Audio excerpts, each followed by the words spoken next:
Hey everybody, welcome back to Seeing 2020. Today I'm going to talk a little personal.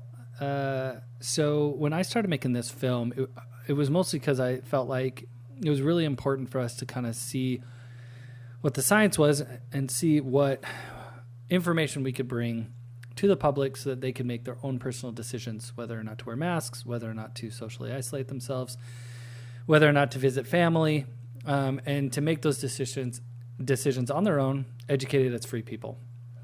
And then as we rolled forward, we found the censorship part of this, and we really felt like it was super important to dig into that and to talk about silencing and talk about narratives and those things. And if you see the film, you'll see that really we talk a lot about the medical evolution of treatment and early treatment and the importance of early treatment. But we also talk a lot about censorship and people's rights to speak. As we move forward in post-production, some people in my own family, very close relatives who live close by, including my mother and father, got sick with COVID-19. Now, I had known other people who had gotten sick with COVID-19 had very, very mild symptoms, but I was more concerned about this situation because my mom and dad are a little older. They're in their mid-60s, and something that's really important is that my mom has asthma. And she is what would be considered high risk, right? She's over 60 years old. She has pre-existing condition.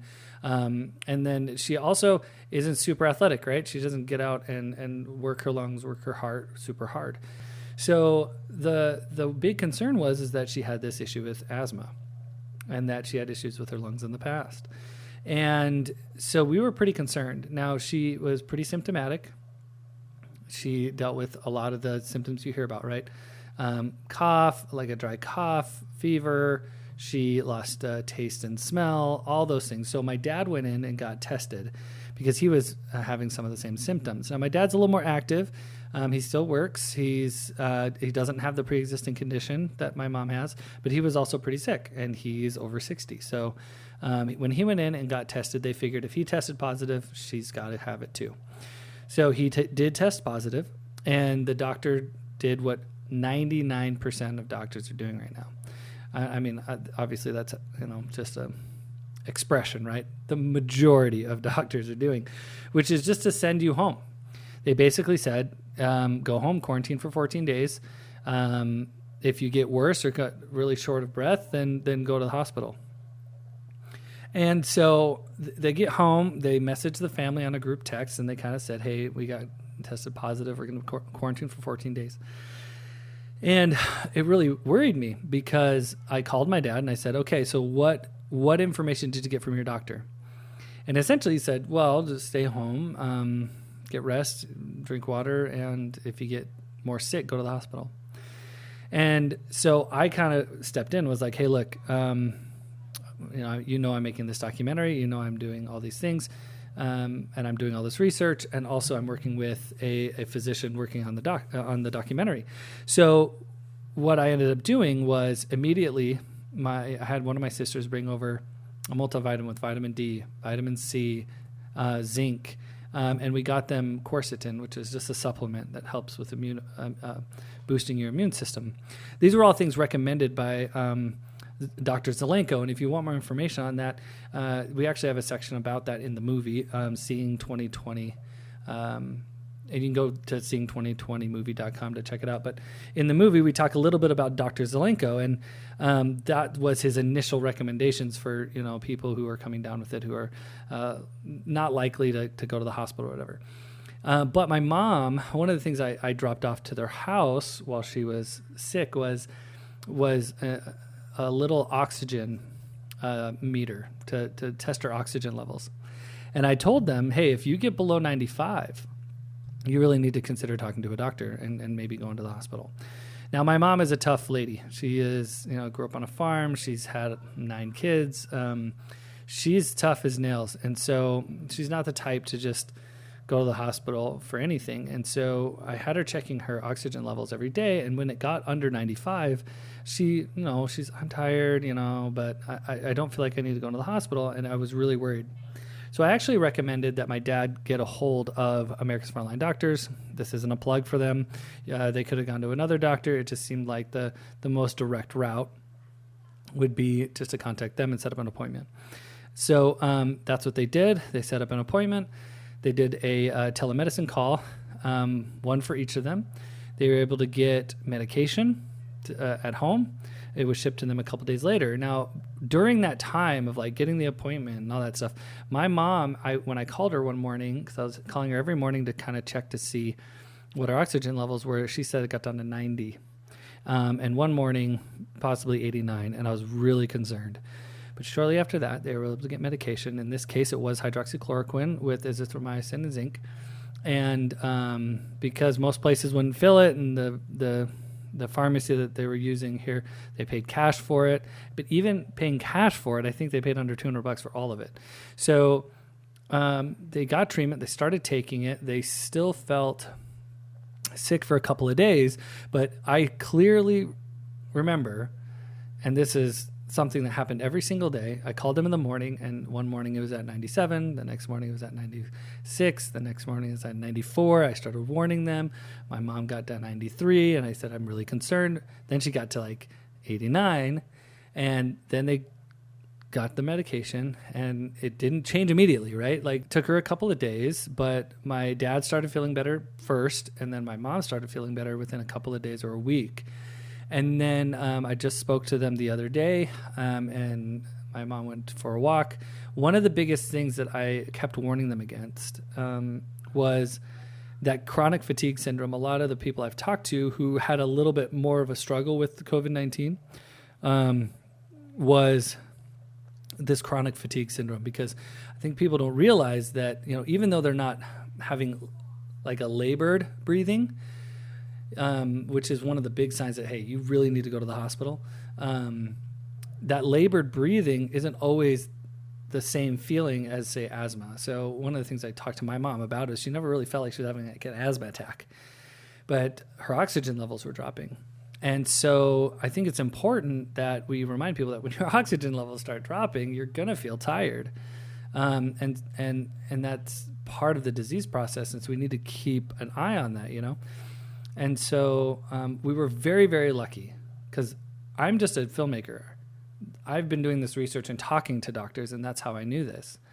But most doctors aren't teaching client or patients that this stuff is even available. They're not treating it all. This is something talked about in our movie. And it was a real life example. I was editing a movie where they were talking about how this big concern was that people weren't receiving treatment. And then my parents get sick, and they're at high risk, and they got no treatment, not until I was able to link them up with a doctor that was willing to treat them. And it was a telemedicine call. It wasn't even a local doctor. Now, luckily, if we hadn't gotten the telemedicine call all figured out, we have doctors here around where I live who knew we were making this movie and who would have been available to help and help treat as outpatient. But my parents, it took them a whole week to get treatment. So let's talk a little bit how that contrasts. Now, we know someone else in our neighborhood. We don't know them super well, but they're a very nice family. We know them well enough. And their grandfather, who lives in the home, got sick with COVID-19. Apparently told the same thing that my parents were told. Go home. If it gets worse, call the hospital, try to go in, or call an ambulance. Now, he was about the same age as my mom. I don't know about pre-existing conditions. I don't know any of that other story. But what I do know is that he was a pretty active guy. He was still helping run his landscaping business. He was out and about with his grandkids frequently. We saw him outside playing with his grandson. So, great family. Good dude. I remember walking outside and seeing the fire department and seeing the ambulance there to pick him up. And I remember seeing him sitting on I think he just had a bucket turned over on his front porch waiting, and everyone kind of had their distance, and they took him in the ambulance and they took him away. And over a week later, I hadn't seen him back. So, I asked one of the family members, how is he doing? And they told me that he had passed away and that COVID-19 had taken his life. And here's the thing. I felt, I wouldn't say totally guilty, but I did feel like I missed an opportunity because I didn't know he was sick. I didn't know, I hadn't talked to them. in that time frame between when he was diagnosed and when he went to the hospital. But I could have said, hey, here's some research. Make your own decision. This is what some of these other doctors are doing. Or this is an organization where you can talk to a doctor who might be able to give you some outpatient treatment, something that's early in the disease process where you don't have to wait to get super, super sick to get any treatment. I felt this responsibility to share information that I didn't get to share. And I feel like had their family known what I knew, they would have asked the right questions to a doctor. They would have sought out early treatment, and they would have been able to potentially beat this disease and still have their grandfather with them. Now, would that have made a big difference? I don't know. I mean, now we're in the world of possibilities. I don't know. But I do know that my mom wasn't doing well. And I do know that she has a pre-existing condition. And I do know that she was getting worse and worse until she got treatment. And I also know that my neighbor, my friend here in the neighborhood, they didn't have that information. They didn't know about the issues with vitamin D deficiency. They didn't know about the benefits of zinc or vitamin C or things like quercetin. They didn't know any of that. And because they didn't know any of that, they just sat and waited. And they waited until the disease spread through his body to the point where he was unable to recover. So that's kind of the big motivation now to keep this narrative going, to keep reminding people, to keep sharing out the movie, to keep coming to this YouTube channel and subscribing. Because even though I'm not a doctor and I'm not going to give medical advice, I can say, ask your doctor about this. Ask your doctor about that. Look at this organization. They're doing things differently than most doctors. Seek this out. Because that's what I did for my parents, and I wish I would have done that, been able to do that with my friend here in the neighborhood. So it's important to educate yourself and help people find the help they need when they get sick. And that was when this film went from being an interesting storytelling opportunity and investigative opportunity and a way to fight censorship to a personal fight to educate people so that they know that there are more options than what they're being given. So please, guys, don't forget to like and subscribe. Hopefully that wasn't too personal. Hopefully that was helpful for you. And I hope that we can keep this conversation going, that we can look, hindsight's 2020. We can look back on events, make better decisions, empower ourselves to make smart decisions on our own for our own families, and to respect other people's right to make their own decisions. So again, like and subscribe. We'll see you soon. And thank you for checking out our movie and checking out our channel here.